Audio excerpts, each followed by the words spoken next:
नमस्कार दोस्तों, करवा चौथ के अवसर पर सुमन की आस्था चैनल में आप सबका स्वागत है। आज मैं आपको करवा चौथ की कहानी सुनाने जा रही हूँ। बहुत समय पहले की बात है। एक साहूकार के 7 बेटे और उनकी एक बहन करवा थी। सभी सातों भाई अपनी बहन से बहुत प्यार करते थे, यहाँ तक कि वे पहले उसे खाना खिलाते और बाद में स्वयं खाते थे। एक बार उनकी बहन ससुराल से मायके आई हुई थी। शाम को भाई जब अपना व्यापार व्यवसाय बंद कर घर आए तो देखा उनकी बहन बहुत व्याकुल थी। सभी भाई खाना खाने बैठे और अपनी बहन से भी खाने का आग्रह करने लगे, लेकिन बहन ने बताया कि उसका आज करवा चौथ का निर्जला व्रत है और वह खाना सिर्फ चंद्रमा को देखकर उसे अर्घ्य देकर ही खा सकती है। क्योंकि चंद्रमा अभी तक नहीं निकला है, इसलिए वह भूख प्यास से व्याकुल हो उठी है।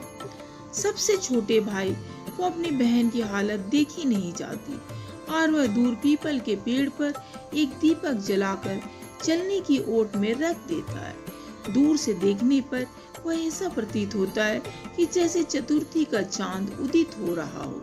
इसके बाद भाई अपनी बहन को बताता है कि चांद निकल आया है, तुम उसे अर्घ्य देने के बाद भोजन कर सकती हो।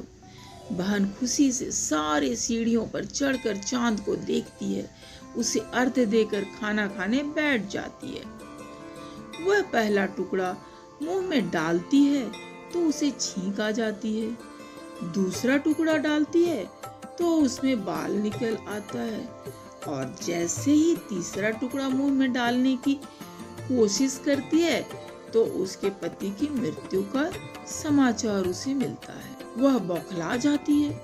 उसकी भाभी उसे सच्चाई से अवगत कराती है कि उसके साथ ऐसा क्यों हुआ। करवा चौथ का व्रत गलत तरीके से टूटने के कारण देवता उससे नाराज हो गए हैं और उन्होंने ऐसा किया है। सच्चाई जानने के बाद करवा निश्चय करती है कि वह अपने पति का अंतिम संस्कार नहीं होने देगी और अपने सतीत्व से उन्हें पुनर्जीवन दिलाकर रहेगी। वह पूरे 1 साल तक अपने पति के शव के पास ही बैठी रहती है, उसकी देखभाल करती है। उसके ऊपर उगने वाली सुईनुमा घास को वह एकत्रित करती जाती है। 1 साल बाद फिर करवा चौथ का दिन आता है। उसकी सभी भाभियां करवा चौथ का व्रत रखती हैं। जब भाभियां उससे आशीर्वाद लेने आती है तो वह प्रत्येक भाभी से यम सुई ले लो, पिए सुई दे दो, मुझे भी अपनी जैसी सुहागिन बना दो, ऐसा आग्रह करती है। लेकिन हर बार भाभी उसे अगली भाभी से आग्रह करने का कहकर चली जाती है। इस प्रकार जब छठे नंबर की भाभी आती है तो करवा उससे भी यही बात दोहराती है।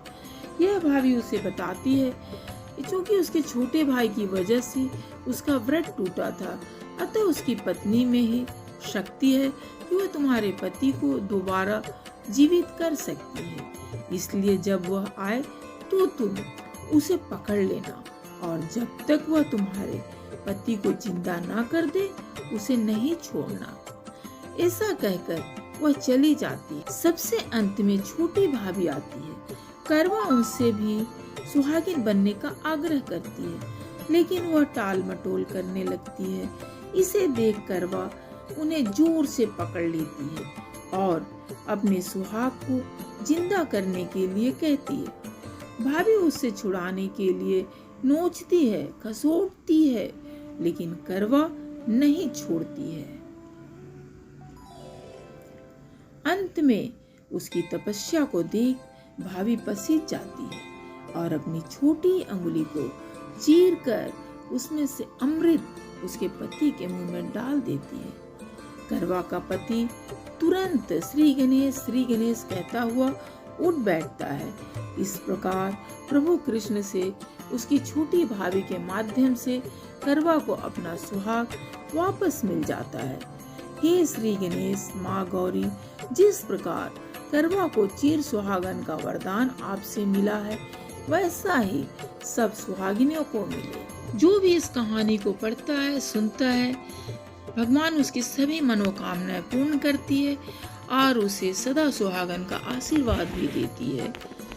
आज की कहानी अगर आपको अच्छी लगी तो प्लीज़ लाइक सब्सक्राइब जरूर करें। कहानी सुनने के लिए आपको बहुत बहुत धन्यवाद।